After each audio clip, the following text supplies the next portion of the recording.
Hello everyone, this is lesson 7 of 2D conservation of momentum. This time we're looking at the components method of a 2D collision. In lesson 6 we did the tail to tip, where we just add the collision vectors together, tail to tip, and analyze the resulting. And this time we're going to look at the momentum vector and then break it apart. In other words, we're going to look at the components. So if this is the momentum vector, or in this case it's just v, probably the velocity, we can then look at the velocity in the x and the velocity in the y. And that's really what we're going to be doing. So we're going to get very good at sine, cosine, and possibly even tan. So hopefully you can remember your SOHCAHTOA. The 3 steps that we'll need to do here is remembering, very, very important here, momentum is conserved in the x, and momentum is conserved in the y. So we're going to do separate analyses for the x and for the y, before and after. We're then going to add them up in the x, add them up in the y. This will give us 2 resultant vectors. We then add these 2 resultants together to get another triangle. We're solving for the resultant triangle. That's the key with this technique. So let's look at the first example. We have 2 objects colliding together. We have P1, or object 1, and we're told the momentum. And we have object 2, which is coming in at an angle of 60 degrees here, and we're told the momentum of this. So we need to do a component analysis of this situation. Okay, so I'm going to do my x analysis. I'm going to look at the before and after of what's happened only in the x coordinate. So I've got my object number 1 here, and it's telling me that it's going to the right entirely in the x coordinate with a value of 160. So I'm going to say px1 is 160. Easy. Object 2 has some of this vector in the x coordinate, and that's what I'm going to be looking for here. So this part, this component, is in the x. Okay, so px2, well, let's take a look. This, what do I know about this? Well, I know this angle, I know this to be 60, so this must be 30. And if this is the hypotenuse, this is adjacent. So just got to remember my SOHCAHTOA.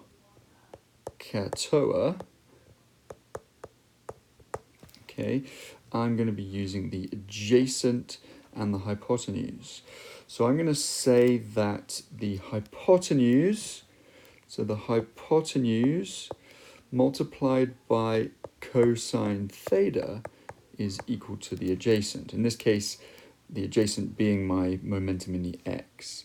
So I'm going to take my hypotenuse, which is 140, which is the value given in the question, multiplied by cosine of the angle which I've given there, which is 30. So the momentum, the component in the x is, if I put it into my calculator, 121.2. Okay, so I'm going to add these together. So I'm going to say that the momentum in the x total is equal to 38. Oh, because I have to remember, of course, that this is going to be a negative. Let me just add that in. This, very important, this is a negative value. It's going to the left, right here. So I'm going to go 160 minus 121.2, and that's going to give me 38.8. Why have I bothered doing the before and after? Well, just to hopefully get me to visualize that the px total initial has to be equal to the px total prime, the final. So this value is what I'm going to be using. It's going to the right, it's a positive. This is one of my resultants that I'm going to be adding together. So now we're going to analyze in the y, and again, we just got to remember why we're doing this. Well, we are going to have a total momentum in the x, and we're going to have a total momentum in the y, and we're going to add those together to make a triangle. That is the point of doing this. We're going to have x and a y, and we're going to get this resultant here. And this will be the p total. That's what we're doing. So the red ball is only in the x coordinate here, so it has 0 y momentum. Hopefully we can see that. So there we go. 0. And the green ball, well, green ball now does have some y component. There it is. It's a negative value. So the py2 is going to be, well, this angle here is 30, and this is adjacent to the hypotenuse and the angle. So this is going to be cosine as well, except cosine of the different angles. So it's going to be 140 cosine. Oops, actually that's 60, isn't it? Sorry, that's 60. There we go, 140 cosine 60. And if you put that into your calculator, you're going to get a negative sign because it's downwards, and it's going to be 70. Okay, so the total momentum in the y is 70. And that's going to be the same as the total momentum in the y prime. Let's put them together. Okay, so I've got my positive 38 from my x analysis. So my px was 38.8. And I've got my negative, my arrow going down, my negative arrow here, which is 70. Okay, I've put them together tail to tip, and I'm going to now analyze for this resultant here. This is going to be my total momentum here. Okay, so I can do that using Pythagorean theorem. So a squared plus b squared is c squared. And that's going to give me a p total of 80. Nice clean number, 80.0 kilogram meters per second. So this is the magnitude of the momentum. And now all I have to do is go ahead and figure out the angle. So I'm going to work this angle out here, which means this is going to be my adjacent. This is going to be my opposite. So of course I'm going to use tan. I'm going to say that tan of the angle is opposite over adjacent. Okay, and my opposite and adjacent are 70 and 38. So I can say, I'll put that in, 70 over 38.8. So I can say that my angle, let's just solve for that. My angle here is 61.8, I believe. 61.8 degrees. That's my angle. And I just have to say which way it's pointing. Well, if this is east and down here is south, this is going to be going from east. So it's going to be south of east.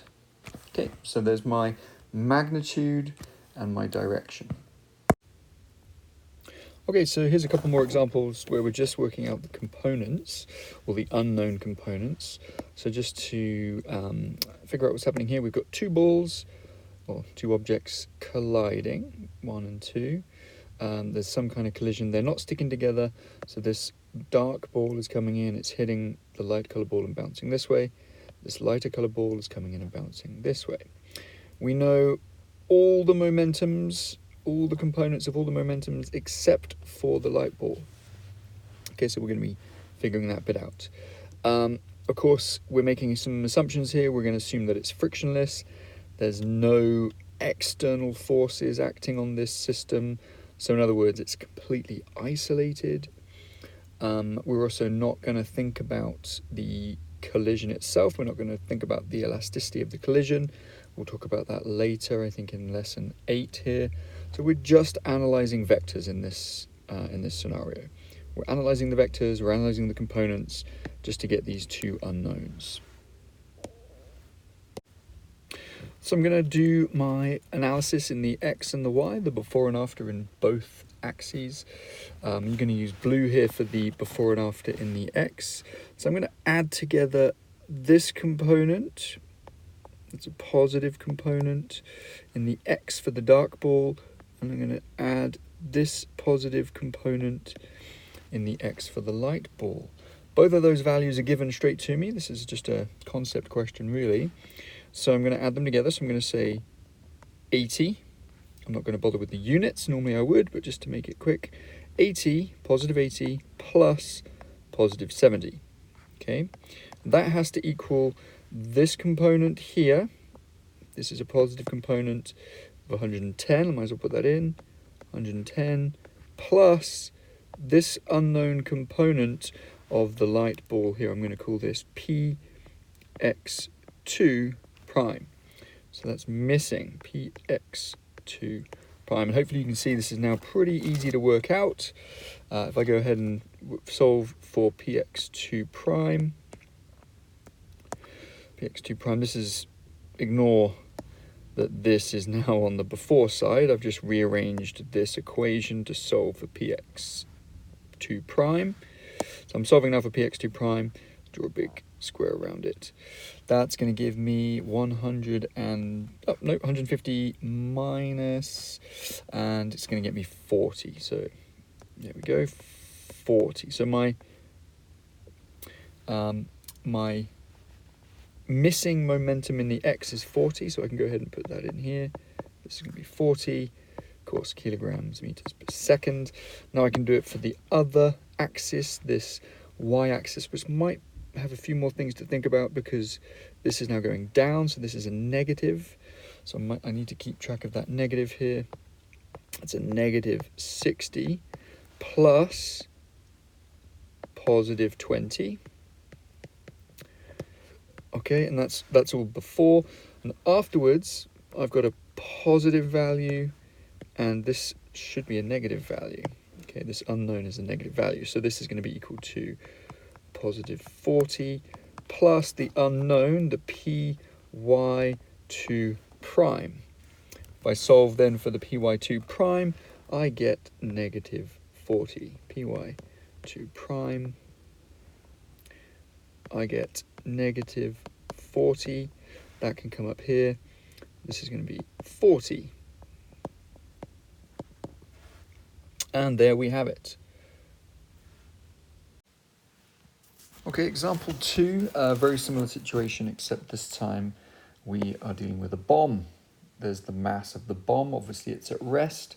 Boom, it explodes, and you get these bits of shrapnel flying off in all directions. So let's think about the X components before the explosion. Well, this is our object before the explosion. It's completely at rest. So before the explosion, I'm going to have nothing. Let's just state this in terms. So Px total has to equal Px total prime. I can go ahead and make this assumption because this is an isolated system. There are no external forces, there's no friction, there's no force applied, there's nothing else acting on this from outside. So it's an isolated system, so my conservation of momentum principle remains true. Or is valid, I should say. It's valid to use a conservation of momentum in this situation. So I have 0 momentum at the beginning, nice and easy. Now I have to add up all of my final momentums, and ultimately I'm going to be solving for this unknown. It's going to be a positive unknown. So I'm going to take care of this one first. This is a negative, so it's going to be a negative 200, and I'm not going to put the units in. I normally should, but just to be efficient here, I'm not going to bother. Plus this one, which is a positive, so plus a positive 70, and now I have to add my my unknown. So this is, I'm going to call this P in the X. Well, let's go ahead and label these 1, 2.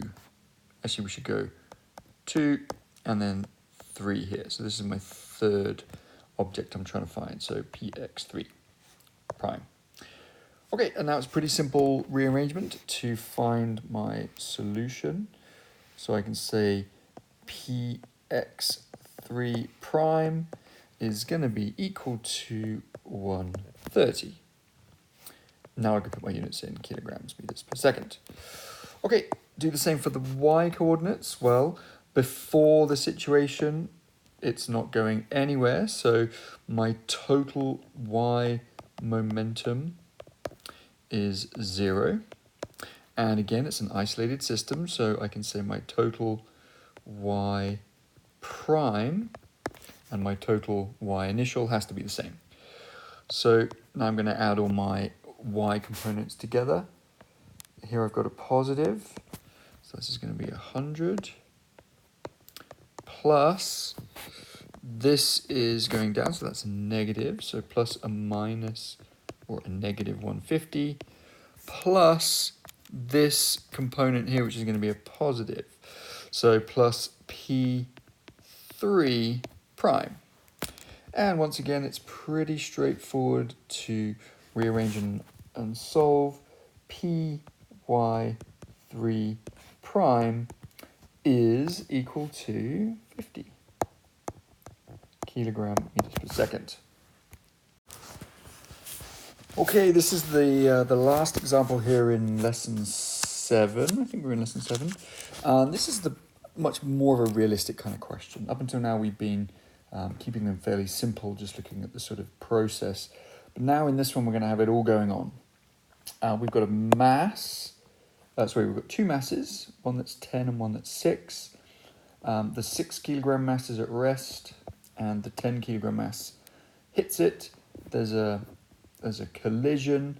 There's a boom collision, so one is going one way, one's going the other way. And we have to determine the velocity, which means we're going to need to know the magnitude of the momentum, which we can then convert to velocity. We're also going to need to know the angle of this red mass here, this 10 kilogram mass. So just to remind us of what we're focusing on, principles in play here are that we're going to go ahead and assume that it's isolated. Okay. So that means there's no external forces. And because it's isolated, we can go ahead and say that the sum of the x momentum initial is the sum of the x momentum final. And of course, the sum of the y momentum is the sum of the y momentum prime. These are our big ideas. We're going to be relying on these principles to get our answers. And then, of course, to do that, we're going to use our before and after analysis, first of all in the x, then in the y. That'll give us our components of this red mass. We can then analyze that for those components. We can analyze that triangle for the hypotenuse, and then, of course, the angle that we need. So let's go ahead. Let's do the x analysis for before and after, first of all. Okay, so here's our mass coming in, this red mass, and it's completely in the y. So in terms of my momentum in the x total being equal to the momentum in the x total prime, well, it starts off as 0. There is no x momentum in this before situation, okay? And then once we look at the afterwards, we'll realize that this here is going to be the momentum of, well, let's call this ball 1, and we'll call this ball 2. The momentum of ball 1 prime is going to have an x there, and that has to be equal to this vector here, because they have to be equal and opposite. We can't create x momentum out of nowhere. So if we've created this momentum vector to the, that would be to the negative side here, that has to be equal to what's on the positive side. So this P2 x prime is going to be equal to the P1 x prime. And we can go ahead and put that in algebra first of all. So P1 in the x prime plus P2 in the x prime. Okay, so now we need to work those values out. Well, we know the velocity here, or the speed I should say, and of course P is equal to mv. And so we know the v and we know the mass, so we can just go ahead and plug that in. I'm going to put that value straight into here. So 0 is going to be equal to, well, this value, which is 54, that's in, so if I go 9 multiplied by 6, so I should put that on here, 6. Okay, that's my P there. That's 54. And now this is the hypotenuse of the triangle. And what I'm trying to find here is the opposite. So I'm going to go hypotenuse sine of this 60. Okay. So if you need to just double check your SOHCAHTOA, you can. Now, the other thing to note is that this is a negative. So I'm going to make sure I have my negative sign in there. Negative. Okay. And that's going to be equal to this P2 x prime. Okay, so simple calculation. I can plug that in, and I'm going to get my P2 x prime. It's going to be the same as this value. Okay, so I can go ahead and just work that out. It's 46.765, and that's kilogram meters per second. Okay. Okay, so now we need to just do the same thing for the y coordinate. I've gone ahead and put the value in on this triangle. Of course, eventually what we're going to be doing is solving here for this y component, and that's going to give us, what we're looking for ultimately is this resultant. This is going to be the P2 prime. That's what we're looking for. Once I've got this P2 prime, I can then solve for the velocity. I'm also going to need this angle. Okay, so let's solve for P2y prime. And again, I'm just going to state my momentum conservation statement, which is Py2 is equal to Py2 prime. Okay, and in the y, well, in the y direction, we did have a value. We've got this initial velocity here, so I'm going to have to work that out. I can just do my quick, my p is equal to mv. I've got the m, I've got the v. That's going to give me the total momentum initially, remembering that it's a negative value because it's going down. So that gives me 80. So I'm going to put that in. So I'm going to say negative 80 is the total momentum before this collision. And then afterwards, I'm going to have this value here, which is the adjacent of this hypotenuse here. So I'm going to say that, oh, and it's a negative as well, so it's going to be a negative. Remember the momentum of this hypotenuse was 54, so negative 54. Now I'm looking for the adjacent, so it's going to be cosine of the angle. There it is, plus this component that I'm looking for, which is P2y prime. Okay, so we're nearly there. We just have to rearrange and solve this. And I end up getting my P2y and the prime to be 53 kilogram meters per second. So I can go ahead and put that on here. I'm going to have myself a triangle. Let's just draw that out to make it clear.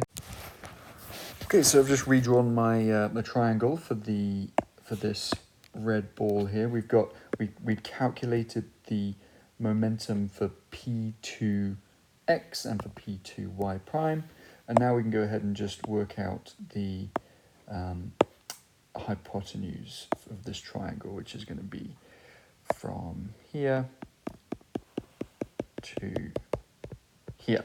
And then, of course, we need the angle. Okay, so this is going to be my P total prime. So my P total prime is going to come from my a squared plus b squared equals c squared, with this being A and B, and that's going to give me, so my P total, if you work that out, it's going to be 70.652, I think. 652 kilogram meters per second. Now, of course, P is equal to mv, so V is P over m, and I know the mass of this ball, it's 10 kilograms. So that gives me a velocity of 7.068 something meters per second. I'm just going to keep track of my significant digits. Well, it's just 2, so I'm going to have to make sure I do that. I'm going to go 7.1 meters per second. That is the speed. Now that's all that's left to do is figure out the angle. So my angle, of course, is in here. This value is the adjacent. This value is the opposite. So I'm going to go ahead and use tan. I'm going to say tan of the angle is opposite over adjacent, which would be 53 over 46.7, and then you can solve for your angle. That's going to give you 48.575 degrees. And again, I've got 2 significant digits, so this is actually going to round up to 49 degrees. And if I'm starting here, this is east, I'm going to be going this way from east, so this is south of east. Okay, so I'm going to say 49 degrees S of E, and that is my direction. So there's my solution. It's 7.1 meters per second, 49 degrees south of east.